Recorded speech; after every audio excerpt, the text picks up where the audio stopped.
12 জেলায় স্মরণকালের ভয়াবহ বন্যা, লাখ লাখ মানুষ পানিবন্দী, 13 জনের মৃত্যু। আদাবরে গার্মেন্টস কর্মী হত্যায় আসামি সাকিব, মেননকে আদালতে তোলা হবে আজ। বেড়েছে সব ধরনের মাছের দাম, সবজি সহ নিত্যপণ্যের বাজার স্থিতিশীল।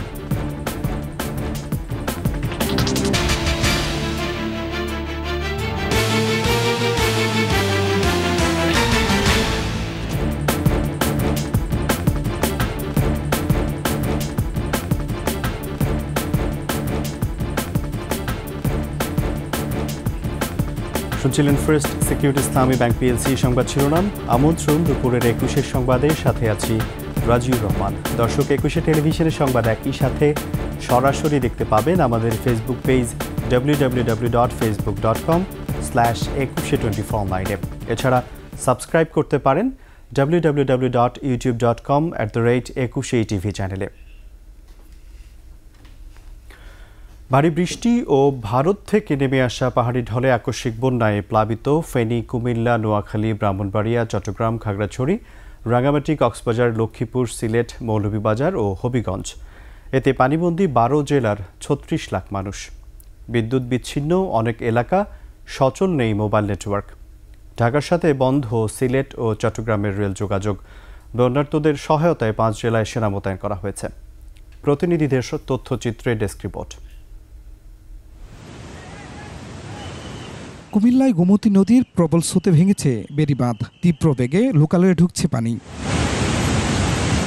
প্লাবিত হচ্ছে বেড়াজাল, শিবরামপুর, ইন্দ্রভূতি, গাজীপুর, মহিষমারা, শিকারপুর, নানুয়ার বাজার, মিথিলাপুর, ভরাসার সহ গ্রামের পর গ্রাম। মুহূর্তে সব হারিয়ে নিঃস্ব, দিশেহারা মানুষ পরিবার পরিজন নিয়ে ঠাঁই নিয়েছেন রাস্তায়।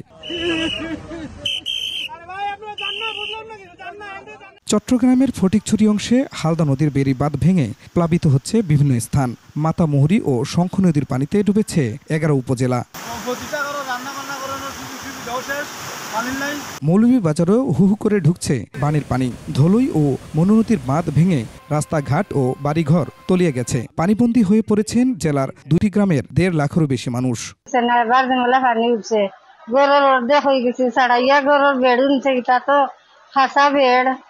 বাসর বেড় ছাড়াইয়া নিচে, যখন আমরা আসি রাস্তার উপরে।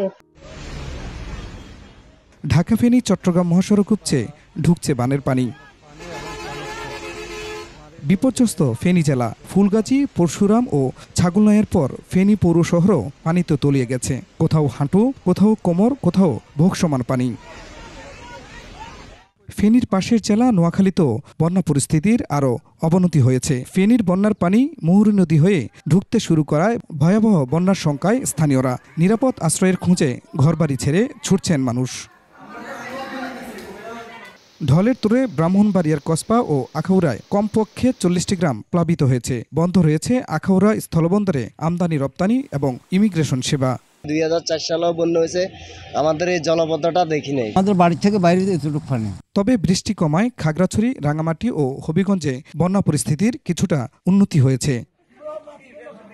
খুরশিদ আলম মুকুল, ডেস্ক রিপোর্ট, 21 টেলিভিশন। এদিকে গত 2 দিনে বন্যায় 11 জেলায় এখন পর্যন্ত 13 জনের মৃত্যু হয়েছে বলে জানিয়েছে দুর্যোগ ও ত্রাণ মন্ত্রণালয়। সর্বমোট 11টি জেলায় বন্যা প্লাবিত আছে, যার মধ্যে সিভিয়ার অবস্থায় রয়েছে ফেনীতে, এটা সবচেয়ে বেশি। এ পর্যন্ত মৃতের যে আমরা সর্বমোট তালিকা পেয়েছি 2 জন মহিলা সহ মোট 13 জন। বন্যা আক্রান্ত জেলাগুলোতে এই মুহূর্তে উদ্ধার কাজে নিয়োজিত রয়েছে স্থানীয় প্রশাসনের সাথে সেনাবাহিনী, নৌবাহিনী, বিমান বাহিনীও হেলিকপ্টার নিয়ে তারা কাজ করছে। এছাড়া কোস্টগার্ড রয়েছে, বিজিবি রয়েছে, পুলিশ রয়েছে, স্থানীয় স্কাউটস রয়েছে। তাছাড়া এখানে আপনারা জানেন যে বৈষম্য বিরোধী ছাত্র আন্দোলনে যারা ছিলেন লোকালি, তারাও এখানে সাহায্য করছেন। সবাইকে নিয়ে এই বন্যা মোকাবেলা করার চেষ্টা করা হচ্ছে। এবার হবিগঞ্জ থেকে বন্যা পরিস্থিতির আরও খবর জানাচ্ছেন প্রতিনিধি সৈয়দ এখলাসুর রহমান। আমি আছি হবিগঞ্জ সদর উপজেলার মশাজান এলাকায়। এখানে খোয়াই নদীর তীরে আপনারা দেখতে পাচ্ছেন যে খোয়াই নদীর পানি গত কয়েকদিনের টানা বর্ষণ এবং ভারতের উজান থেকে নেমে আসা পাহাড়ি ঢলের কারণে মারাত্মকভাবে বৃদ্ধি পেয়েছে। বৃদ্ধি পাওয়ার ফলে পানি প্রায় 160 সেন্টিমিটার উপর দিয়ে প্রবাহিত হচ্ছে বিপদসীমার। এই খোয়াই নদীর পানি বৃদ্ধির ফলে আসলে হবিগঞ্জের হাওর এলাকাগুলোতে পানি বেড়েছে, বিভিন্ন এলাকায় বন্যা পরিস্থিতির সৃষ্টি হয়েছে। পানি শুধু খোয়াই নদীর নয়, বেড়েছে কোরাঙ্গি এবং কুশিয়ারা নদীর পানিও। ফলে যে ভাটি অঞ্চলগুলোতে অনেক স্থানেই বন্যা পরিস্থিতির অবনতি হয়েছে, অনেক বাসাবাড়িতে পানি প্রবেশ করেছে। ইতিমধ্যে 14,340টি পরিবার জেলায় বন্যা আক্রান্ত হয়েছেন। এতে ক্ষতিগ্রস্ত হয়েছেন 57,560 জন মানুষ। জেলা ত্রাণ কর্মকর্তা জানিয়েছেন জেলায় 125টি বন্যা আশ্রয়ণ কেন্দ্র খোলা হয়েছে, এর মধ্যে 5টি চালু করা হয়েছে।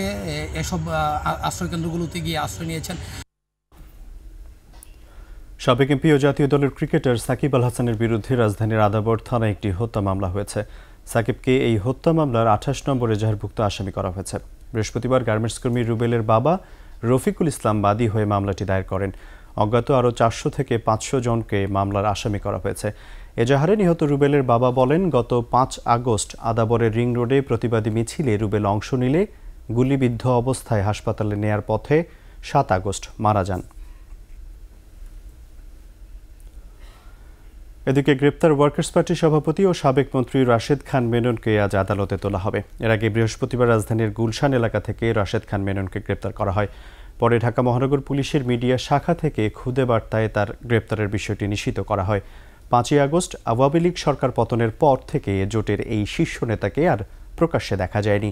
বৈষম্য বিরোধী ছাত্র আন্দোলনের কর্মসূচি চলাকালে আইনশৃঙ্খলা রক্ষাকারী বাহিনীর সঙ্গে বিক্ষোভকারীদের সংঘর্ষে নিহতের ঘটনায় একটি হত্যা মামলায় মেননকে আসামি করা হয়েছে।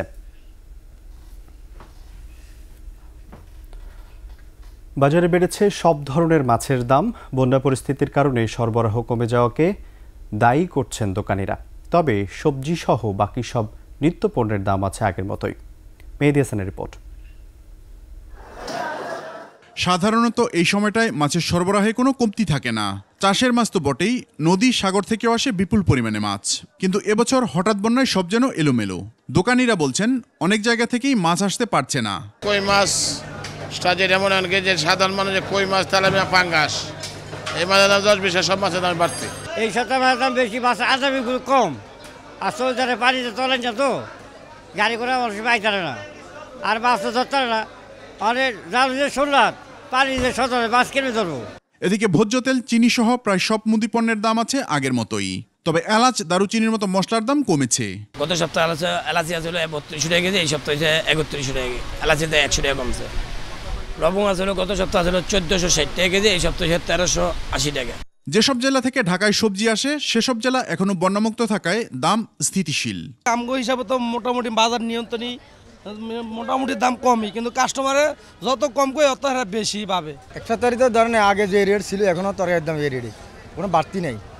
আমরা আগে ধরেন দুন্দুল বেশি হয় 50-60 টাকা, এখনো 50 টাকা বেশি। তবে ক্রেতার চাওয়া নিত্যপণ্যের দাম আরও একটু কমুক। সবজির দাম কিছুটা কমছিল, কিন্তু এখন আবার একটু বাড়তে। 50 টাকা কেজি বেগুন 60 টাকা হয়ে গেছে। জিনিসের দাম সবই 10 টাকা করে বেড়ে গেছে। মুরগির দাম আগের মতো থাকলেও ডজন প্রতি 5 টাকা বেড়েছে ডিমের দাম।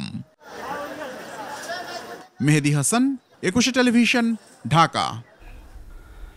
শেষ করছি দুপুরের 21 সংবাদ। যাবার আগে ফার্স্ট সিকিউরিটি ইসলামী ব্যাংক পিএলসি সংবাদ শিরোনামগুলো আরও একবার। 12 জেলায় স্মরণকালের ভয়াবহ বন্যা, লাখ লাখ মানুষ পানিবন্দী, 13 জনের মৃত্যু। আদাবরে গার্মেন্টস কর্মী হত্যায় আসামি সাকিব মেননকে আদালতে তোলা হবে আজ। বেড়েছে সব ধরনের মাছের দাম, সবজি সহ নিত্যপণ্যের বাজার স্থিতিশীল।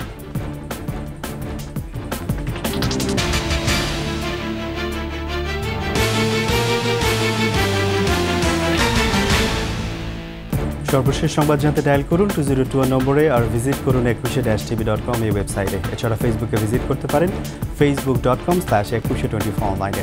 এছাড়া সাবস্ক্রাইব করতে পারেন www.youtube.com/21tv চ্যানেলে।